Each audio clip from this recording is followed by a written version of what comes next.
Joining us now, co-founder and director of economic policy at Veda Partners, Henrietta Trace, former Ohio governor and MSNBC political analyst John Kasich, former Montana senator and MSNBC political analyst Jon Tester, and staff writer for The Atlantic and MSNBC political analyst Ashley Parker. All right, Henrietta, it's not just that there is a deadline because open enrollment begins in November.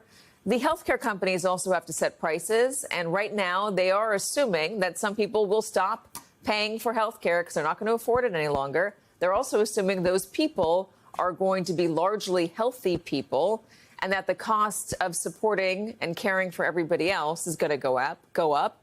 So already these healthcare companies are raising prices.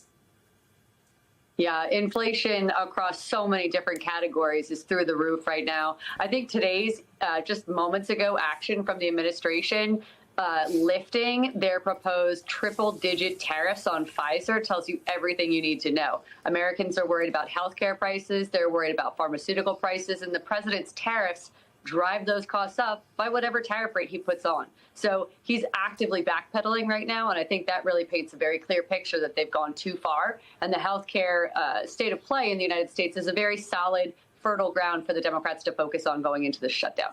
Ashley, is the White House concerned about a blowback with healthcare? Well, the White House right now, and it may ultimately prove to be a miscalculation, but is gleeful.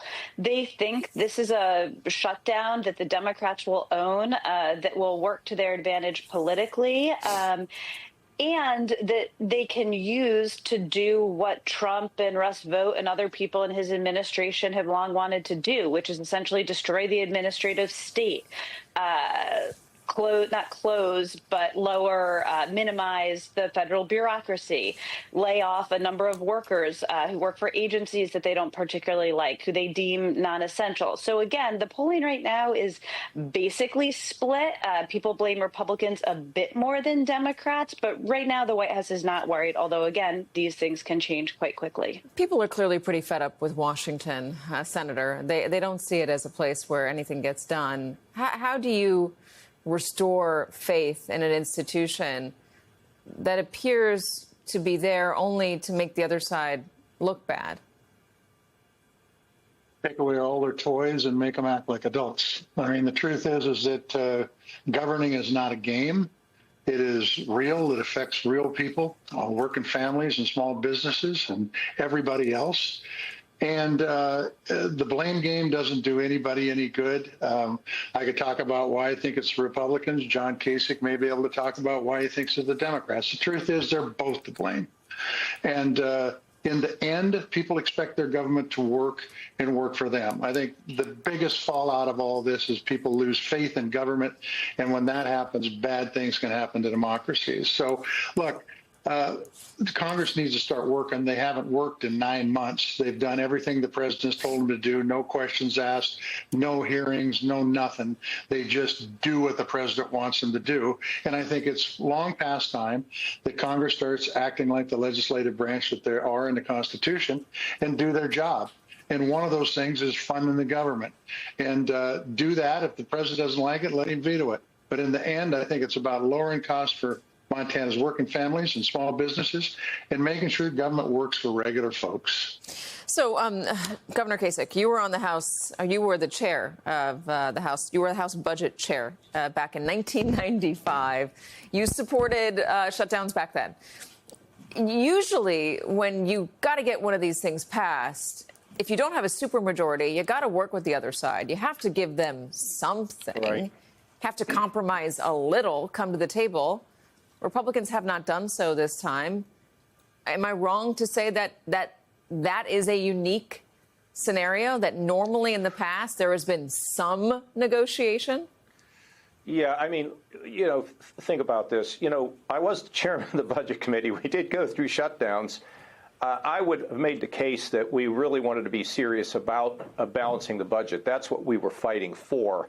And to the Democrats' credit, to Clinton's credit, Erskine Bowles, they realized that we needed to get the debt under control. And so we went into a negotiation once the government opened because I think we made it clear that we weren't going to come up with phony numbers and So in '97, we structured a deal. I mean, we negotiated. It must have been 9 months to a year. Nobody knew we were doing it. Senator Domenici, myself, and the administration, and we ended up with a balanced budget that ended up, we reduced taxes, and we had surpluses and a tremendous economy. Right now, I think this gets down to kind of like two things. One is, I was interested to hear the administration say, well, we have to do something about the Obamacare subsidies, but let's do it later. Well, I don't see why there isn't a reason to do it now, reach some sort of an agreement. And I think on the Republican side, they ought to, I mean, the Democrats have to drop all this, putting $1 trillion back into Medicaid and all those other things. If they just focus on the issue of these subsidies for people who need them in order to continue the health care, that's a pretty powerful message. If they don't do that, the Republicans are going to say, oh, all they want to do is increase spending by $1 trillion, and that doesn't go with the public. What do I predict is going to happen? I don't know how long the government will be shut down, but they'll strike a deal. And this is just all right now, a lot of frustration. People are angry. You know, we're not being listened to. That's kind of what's going on there. But at the end, they will reopen, and there will be some kind of agreement, in my opinion, on these subsidies, because there's too many, not poor people, but middle-income folks who are going to see their premiums go up because the poorest people get Medicaid. These folks are ones who generally get caught in the middle, and they look at one another, husband and wife look at one another and say, what's in it for us? Where do we get any help? And I think that's why they'll ultimately get something done here. Yeah, I mean, the big, beautiful bill was supposed to be a tax break, but if you're paying more for your health care subsidies because your tax break on health care went away, that's no longer a tax break. Senator Tester, what do you think of what the governor just said? Drop everything else and just focus on these subsidies. He's spot on. That's exactly what they need to do. Focus on the subsidies, keep it simple, keep it understandable, and move forward. And I think they'll be much more likely to be successful. I think he's also very correct in saying that if they do something else, it'll just be talking about, you know, increase in spending. And right now, I'm not sure that people want to see that happening. In fact, I know people don't want to see it happening. So do what's necessary to get the government open. And I think making sure the insurance rates don't go up is something that's pretty doggone important that most people can agree on. So I agree with John Kasich, as usual. Why is it, Senator, that Democrats have a hard time keeping it simple? I've had a lot of Democrats on the show, and I asked them a pretty simple question, be it on health care or on this shutdown or on immigration. I don't get a simple answer back. I get a lot of words.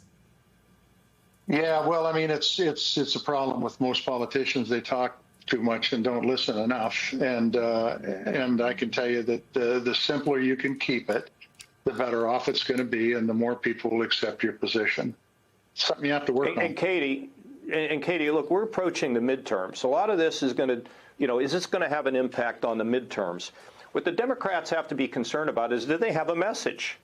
I don't quite know what their message is. And so I think they got to figure out who they want to be. Do they want to be progressive, or do they want to be like John Tester? John Tester is a middle-of-the-road, common-sense Democrat. And if that's where they go, they'll do really well in the midterms and can do well in the next presidential election. If they but that's not the Democratic Party any longer. With all due respect to Senator Tester, he's no longer in the Senate, Heidi Heitkamp, no longer in the Senate. But it's because the Republicans, well, I know, but those purplish states where Democrats used to do okay. Even, look at Joe Manchin, formerly. He wasn't running again, but the idea was that he was probably not going to continue to win in West Virginia. Yeah. That part of the party is no longer viable. The party. I don't agree with that. You don't agree with that? Look at Spanberger. No. Look at Spanberger in Virginia. She is going to get elected governor of Virginia. Look at the way she's running. Look at more and more Democrat mayors beginning to say that crime is an issue. You see, it is swinging the other way. Remember what Bill Clinton did. He pulled the party back from the left and moved it to the middle, and he won. So the country is in the middle, and if people have a view that Democrats are big spenders and hard left and everything's about gender, they don't win. If they make themselves more moderate, they got a fighting chance to win. And I don't do this as a Republican. I'm just an analyst here, Tester. I'm not representing the Republican Party. I'm just doing my job to call it like I see it. And go Major League Baseball now for the playoffs. God, ow. You just hurt me with the Reds taking the Mets position. That was painful. All right, Henrietta, just back to the larger picture here. Economically speaking, what does a shutdown do to the economy? Well, the shutdown for the economy, the biggest issue is the Fed's job numbers that are not going to come out, even though they have all that data compiled right now. They're not going to hit send on Friday morning at 8:30 and give us a counterpoint to the ADP numbers that came out earlier today and suggest the president's tariffs are creating massive havoc. Firings across the manufacturing sector and elsewhere. The farmers, as Senator Tester knows full well, are in a very dire strait right now with China not buying their soybeans. And I just offer one other point here about moderation.